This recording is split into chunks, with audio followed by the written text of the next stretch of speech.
ৰহা সমষ্টি কোনো কাৰণতে এৰি নিদিয়ে অগপয়। বৰ্তমান সমষ্টিটোত ২৮খন পূৰ্ণাংগ সমিতি থকাৰ লগতে ৩০২টা বুথ নিৰ্বাচনৰ বাবে সক্ৰিয়তাৰে অগপ সাজু আছে।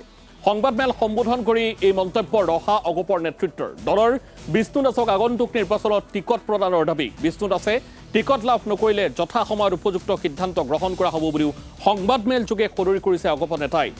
এই সংবাদমেলত উপস্থিত থাকে অপূৰ্ব বৰা, নৰোত্তম কুমাৰ নাথ, জহিৰুল ইছলাম, ৰাজেন্দ্ৰ দাসৰ লগতে কেইবাগৰাকীও অগপৰ নেতাকৰ্মী। যেনে আমাৰ অসম গণ পৰিষদ কেন্দ্ৰীয় সমিতিৰ নেতৃবৃন্দক সজোৰে অনুৰোধ লগতে দাবী জনাইছোঁ, পূৰ্বৰ দৰে এইবাৰো আমাৰ ৰহা সমষ্টিৰ আগন্তুক বিধানসভা নিৰ্বাচনত আমাৰ সকলোৰে মনোনীত প্ৰাৰ্থী শ্ৰীযুত বিষ্ণু দাস ডাঙৰীয়াক প্ৰাৰ্থিত্ব প্ৰদান কৰক।